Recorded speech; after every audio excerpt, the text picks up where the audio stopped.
మన కడప ఎయిర్పోర్ట్ ఎదురుగా ఉండే నివాస స్థలం గురించి చర్చించబోతున్నాం. ఎయిర్పోర్ట్ ఎదురుగా ఉండే మన శాటిలైట్ గురించి మన పెద్దవారు సీనియర్ సిటిజన్ సుబ్బారెడ్డి గారు ఉన్నారు. అండ్ పెద్దవారు ఉన్నారు. అండ్ వీళ్ళందరూ ఈ ఊర్లో ఫౌండేషన్స్ అండ్ పెద్దవారు కూడా తెలుసుకుందాం. ఈ ఏరియా గురించి ఏం జరుగుతుంది, ఏం జరగలేదు దాని గురించి తెలుసుకుందాం. నమస్తేనా. నమస్తేనా. మేము పవన్ టీవీ నుంచి రావడం జరిగింది. ఈ మన ఈ ఈ బిల్డింగ్ గురించి కొంచెం వివరాలు తెలుసుకున్నాము. ఎప్పుడు ఇది కట్టడం?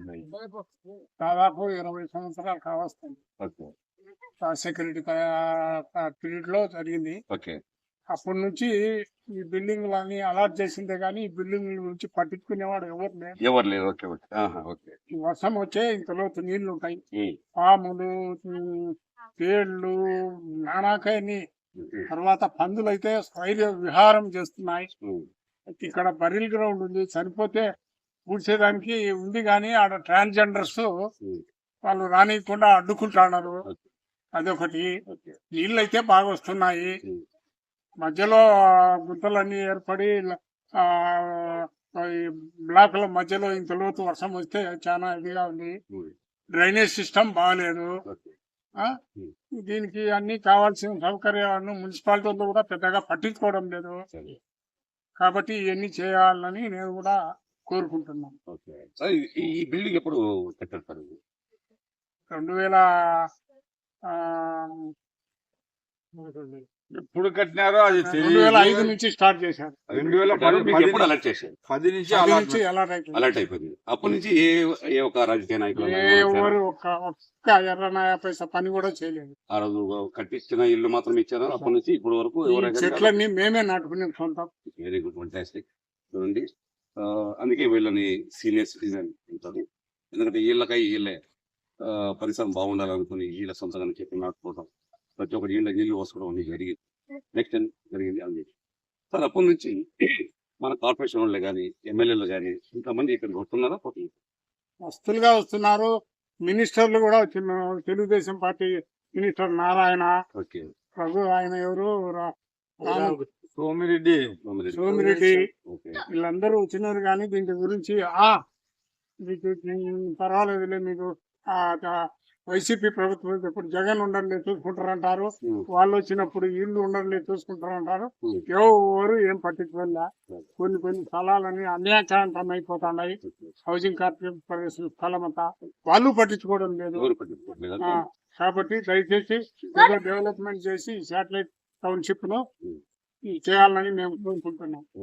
ఈ టౌన్ వాళ్ళకి మన ఎయిర్పోర్ట్ ఉండే ఈ శాటిలైట్ ఎంతమంది కుటుంబాలు అయితే ఇచ్చిండ్రే కానీ అందరూ టెనెంట్స్ తక్కువ ఉన్నారు. అంతా బాడుగలకు వచ్చే వాళ్ళే ఎక్కువ ఉన్నారు. దాదాపు ఒక 500-600 మంది ఉన్నారు జనాలందరూ. కానీ కొన్ని బిల్డింగ్లు ఇంకా తయారు కాలే, దీంట్లో ఉన్నాయి. దీనిలో కూడా ఎవరంటే వాళ్ళ ఇష్టం వచ్చినట్టు దాన్ని మాడిఫై చేసుకుంటున్నారు. ఒకే యూనిఫార్మ్ గా లేవు. కాబట్టి ఆక్రమించుకునే వాళ్ళు ఆక్రమించుకుంటున్నారు, ఆక్రమించుకునే వాళ్ళు అట్లే ఉన్నారు. ఎవరు రాలేదు. కంప్లైంట్ పెట్టినా కూడా దాని గురించి పట్టించుకునే వాళ్ళు కూడా. ఇక్కడ అంగన్వాడీ స్కూల్ కి బిల్డింగ్ కావాలని పెట్టినాము, అవుట్ పోస్ట్ పెట్టాలని పెట్టినాము. పార్క్ అండ్ ప్లే స్థలం ఉంటే దాన్ని ఆక్రమించేసి కొన్ని కట్టినారు. చెప్పండి, చెప్తున్నా కదా, మసీదులు అవి ఎందుకు కట్టినారు. పోస్ట్ ఆఫీస్ రావాలా ఇక్కడికి, ఇవన్నీ సదుపాయాలు ఉంటాయి. రోడ్డుకు దగ్గరగా ఉంది కాబట్టి ఇవన్నీ చేస్తే మౌలిక వసతులన్నీ కల్పిస్తే బాగుంటుందని మేము కోరుకుంటున్నాం. 2014 చేరినా 2012 చేరినప్పటికీ ఎట్లా వేసిన రూపాయలు ఎట్లే ఉంది. కాలువలు సరిగా తీసడం లేదు. ఎందుకు వచ్చినారు?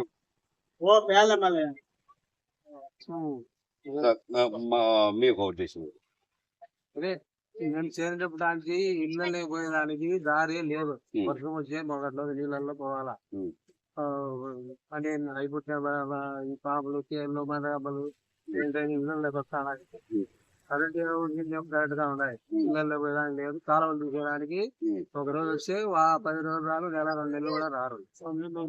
పందులు విపరీతంగా వచ్చి ఇంట్లో చుట్టుకారం కేకలు పెట్టి అన్ని రద్దు చేస్తున్నారు. అది విషయం ఉండేది. మీరు పడుతున్న ఇబ్బందులు, ఇబ్బందులు ఏమి ఉండదు, ఇంకా పొను రాని ఇబ్బంది. మీరు పడుతున్న ఇబ్బందులు అవునా? ఇబ్బందులు అంటే ఇప్పుడు మెయిన్ వచ్చేసి అప్రోచ్ రోడ్స్ లేవు, బ్లాక్. ఓకే. 4 బ్లాకులు ఉన్నాయి. 4 బ్లాక్ మధ్యలో ఓపెన్ ఏరియా ఉంది. ఆ ఓపెన్ ఏరియాలో నీళ్లు నిలిచి ఒక మడుగు మాదిరి తయారైతా ఉంది. మడుగు మాదిరి తయారైతే మనిషి నట్టుకొని కూడా పోవడానికి వీలు కాదు. అప్రోచ్ రోడ్స్ లేవు దేనికి కూడా. వర్షాకాలంలో పెద్ద ప్రాబ్లం అది. దాని తర్వాత ఈ పందులోళ్ళకి ఎంత చెప్పినా కూడా వాళ్ళు పందులను కంట్రోల్ చేసుకోకుండా ఉన్నారు. పోలీసు వాళ్ళకి రిపోర్ట్ చేసినాము, మున్సిపాలిటీ వాళ్ళకి రిపోర్ట్ చేసినాము, కానీ దాని గురించి ఎవరు పట్టించుకోవడం లేదు. మెయిన్ ఇంకా డ్రైనేజీ మెయిన్.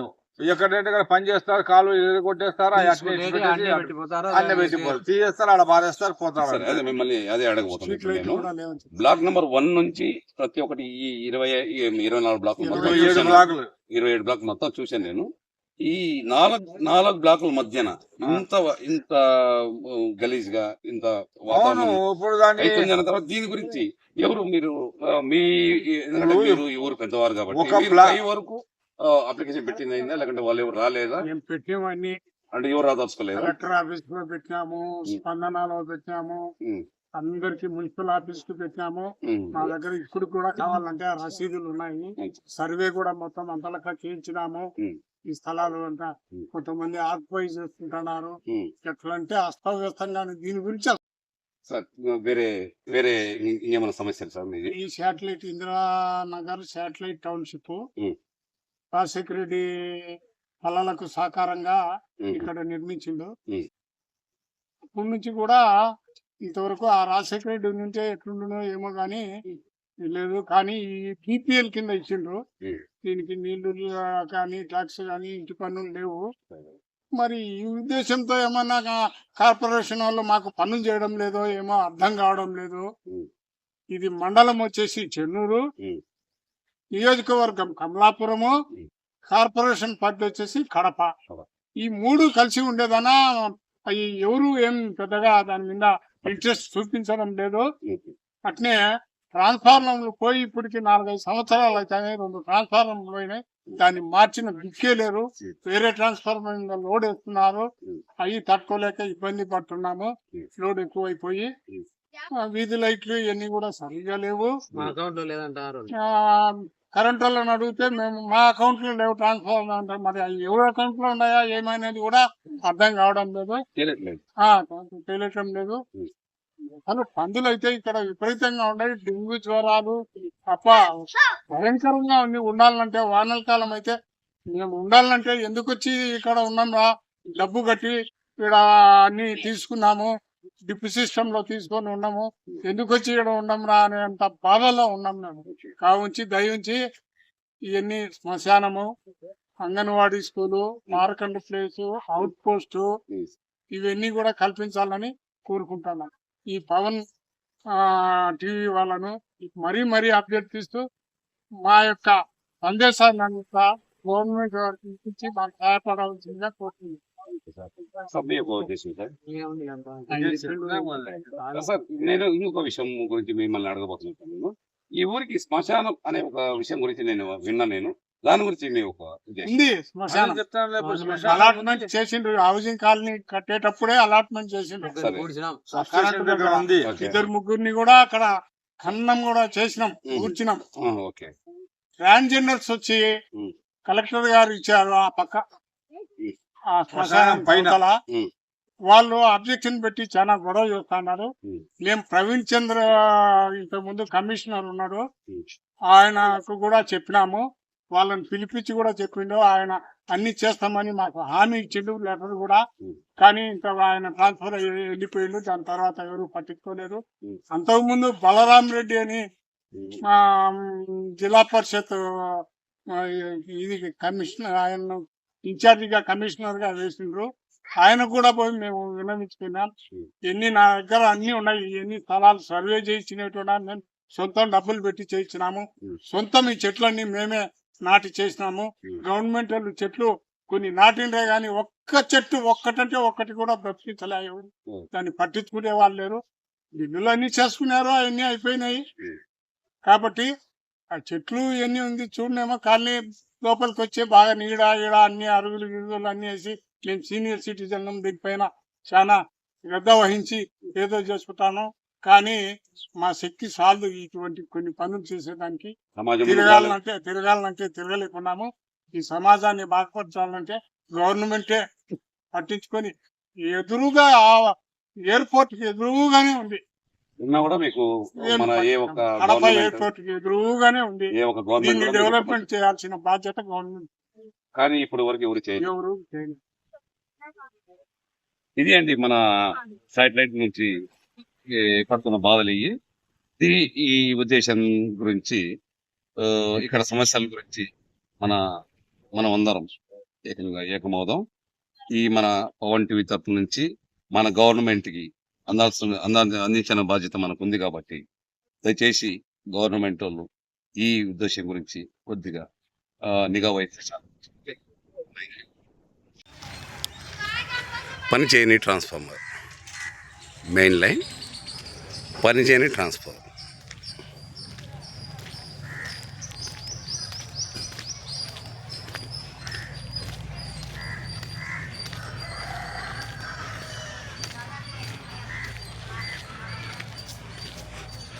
బిల్డింగ్ వెనకాల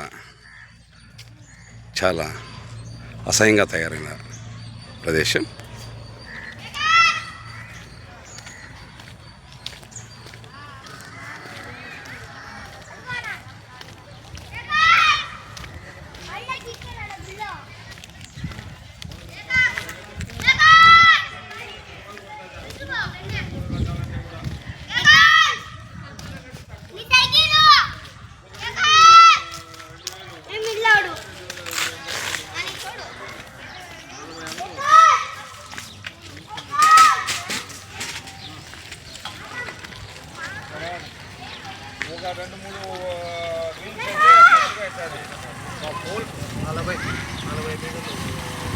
ఒక 5,000 అంటే 2 రీల్స్ వస్తాయి.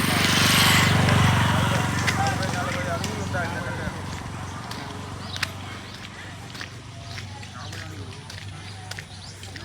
ఇది మన 8, 9, 10, 11వ బ్లాక్. ఈ పరిసర ప్రాంతం ఒకసారి చూద్దాం.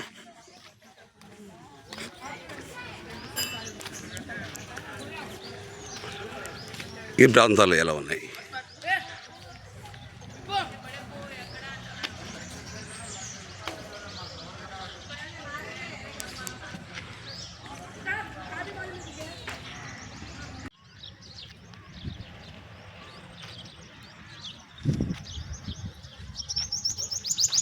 మెయిన్ రోడ్ నుంచి మన శాటిలైట్ డెడ్ ఎండ్ రోడ్.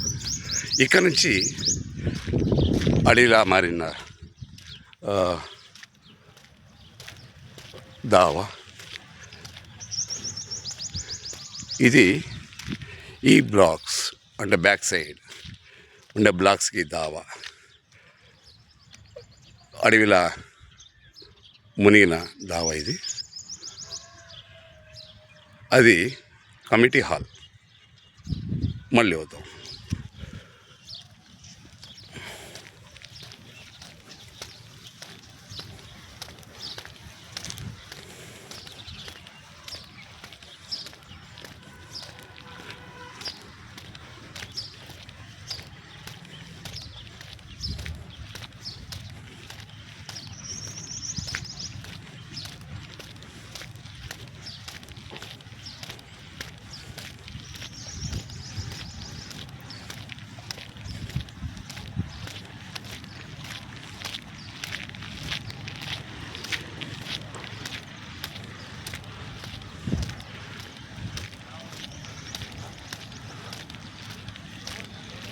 కాలువలు పడిన ప్రాంతం.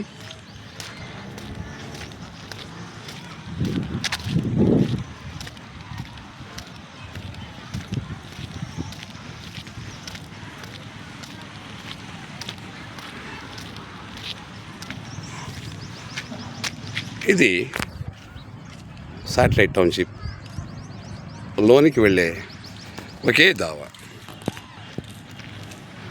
CC road.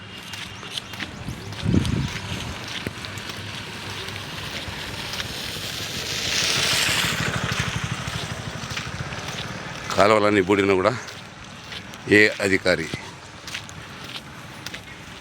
కార్పొరేషన్, మున్సిపల్, ఏ ఒక్క అధికారి కూడా పట్టించుకొని ఏరియా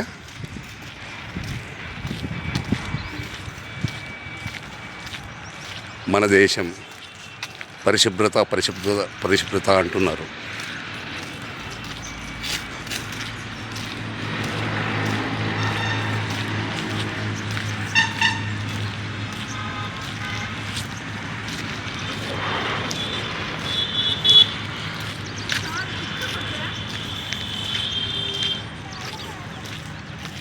మన కార్పొరేషన్, కడప పరిధిలో ఉండే ఈ కార్పొరేషన్ ఏం చేస్తుంది? Main gate satellite township main gate sir ఇది. ఇక్కడ నుంచి ఇటు వెళ్తే చూద్దాం, ఇక్కడ ఈ పందులు కానీ ఇంకొకటి కానీ బాధితులు చాలామంది కూడా కంప్లైంట్ అయినంత వరకు కూడా ఎవరే కానీ పట్టించుకునే పరిస్థితి. దీనికి ఏ అధికారి సంబంధించి ఈ విషయం గురించి ముందుకెళ్తారు అనేది సార్. ఇప్పుడు ఇంత మురికి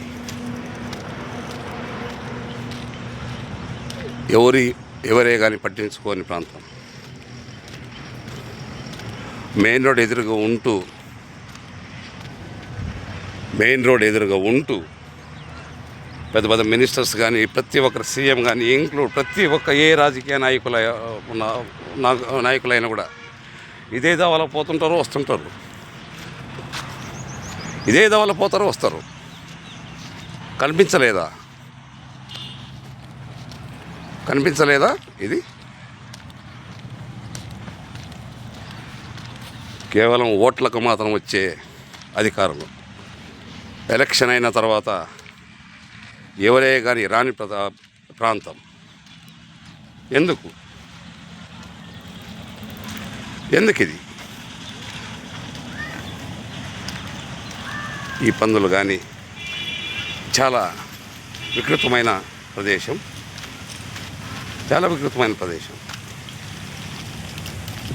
దీన్ని ఎవరు ఎందుకు పట్టించుకోరు?